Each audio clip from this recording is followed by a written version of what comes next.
This volume is published by Miskatonic University Press under extraordinary and exceptional circumstances. The Board of Regents has authorized a limited printing of 50 copies, to be held exclusively in the restricted archives of those institutions which already possess manuscript or printed fragments of the work herein contained. No copy is to be sold, lent, or reproduced by any means. The reader is warned that the university assumes no responsibility for any consequences, physical or otherwise, arising from the study of these pages. The decision to prepare a consolidated edition was taken not from any desire to disseminate the contents of the text, but rather from the pressing scholarly need to correct the numerous corrupted, interpolated, and dangerously incomplete versions which have circulated among certain circles for decades, versions whose omissions and errors have, in the opinion of this editor, contributed directly to several incidents which the university deeply regrets. It is the considered opinion of the Department of Medieval Metaphysics that a single authoritative text, however dreadful, poses less danger to the prudent scholar than 100 flawed fragments in the hands of the reckless and the credulous. H.W.A. Arkham, September 1928.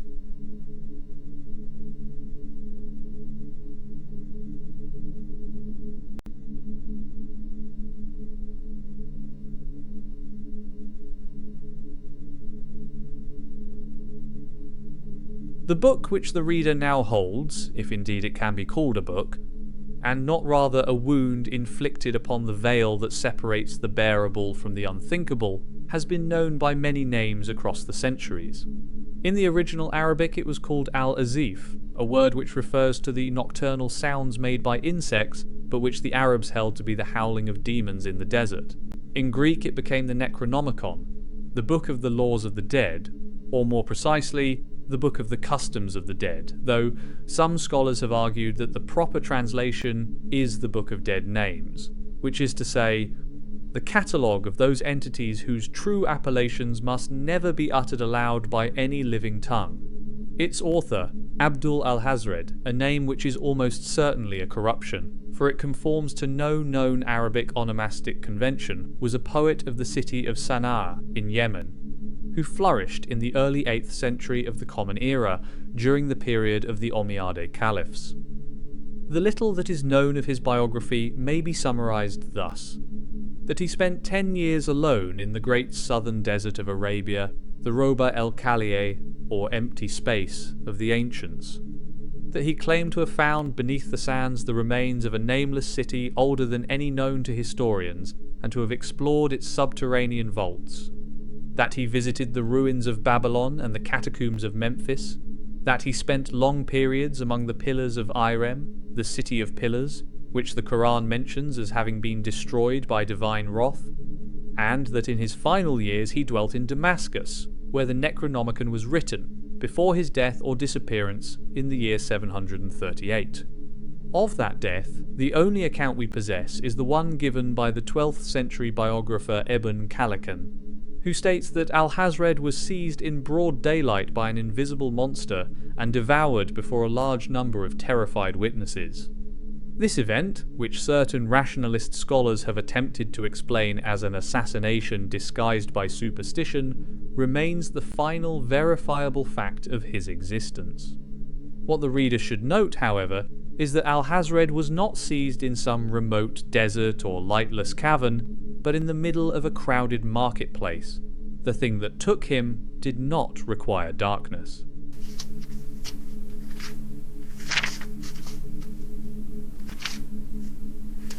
The textual history of the Al-Azif after the death of its author is a chronicle of suppression, destruction, and clandestine survival. The original Arabic manuscript circulated secretly among the philosophers of the age, acquiring a reputation so baleful that in 950 the Patriarch Michael issued a decree condemning and forbidding its possession. This ban was largely effective. The Arabic text is believed to have been lost by the end of the 11th century, though persistent rumours of surviving copies have attached themselves to certain private collections in the Middle East and Central Asia, even to the present day. Before the Arabic text vanished entirely, however, a Greek translation had been prepared. This was the work of Theodorus Philetas of Constantinople, completed in the year 950, the very year of the Patriarch's ban, a coincidence which suggests that Philetas knew the suppression was imminent and wished to preserve the text in another tongue.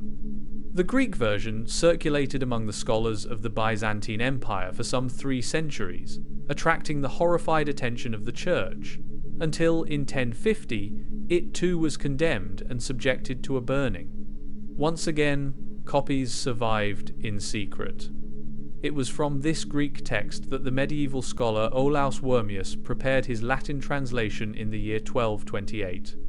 Wormius, a figure about whom tantalizingly little is known, he should not be confused with the later Danish antiquary of the same name, produced his translation under circumstances that remain deeply obscure. The Latin Necronomicon was printed twice, first in Germany in the late 15th century, in black letter type, and again in Spain in the 17th century. Both editions were promptly suppressed by the authorities, but copies of each survive in a handful of the world's great libraries. It is the Latin text of Wormius that forms the basis of the present edition. The English translation, made by the Elizabethan mathematician and occultist Dr. John Dee, circa 1586, has long been the most accessible version of the work, though it is incomplete and in many places unreliable. Dee appears to have worked from a damaged manuscript of the Latin text and to have supplemented it with material from his own researches or, as he claimed, from communications received during his angelic experiments with Edward Kelly at Mortlake and later at the court of Rudolf II in Prague. Where the Dee translation offers readings that diverge significantly from the Wormius Latin, these are noted in the apparatus of the present edition.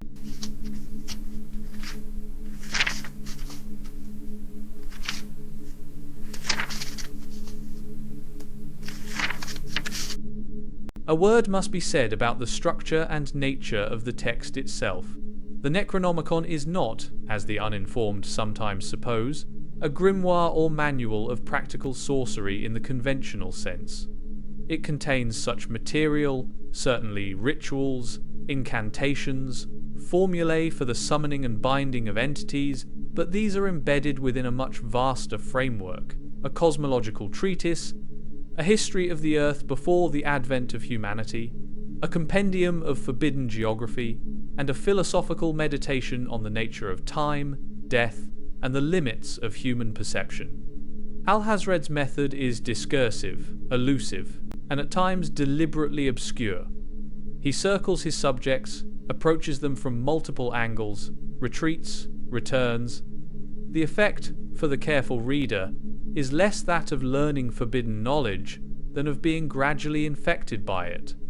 The present edition preserves this structure while imposing upon it a degree of order that will, it is hoped, make the text more navigable for the serious student.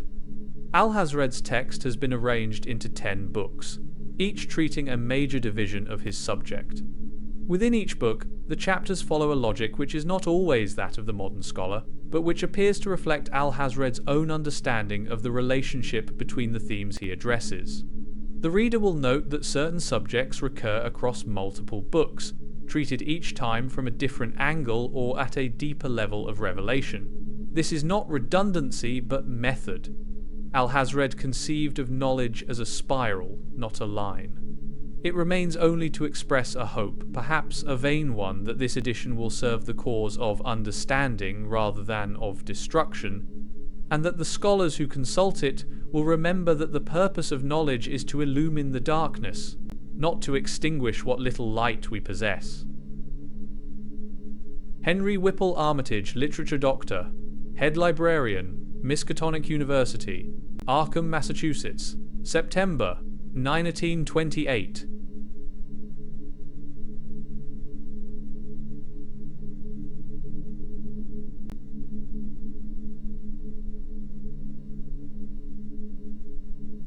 In the name of the unnameable, whose face is the void, and in the name of the darkness that was before the stars, and in the name of the silence that shall follow after.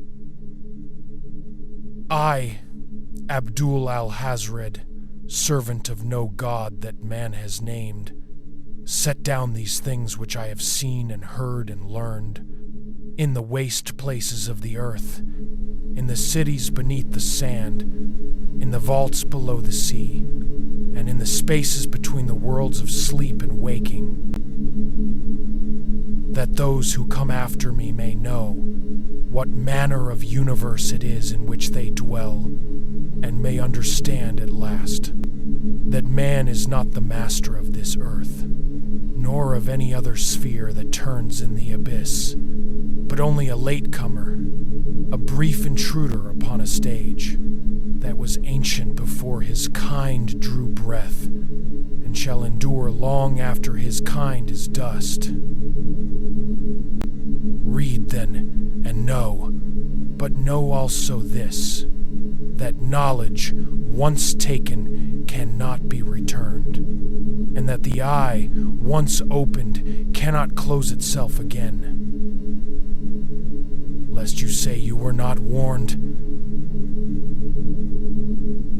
From the preamble to the Al-Azif, circa 730 A.D., translation of Olaus Wormius, 1228, revised by H.W.A.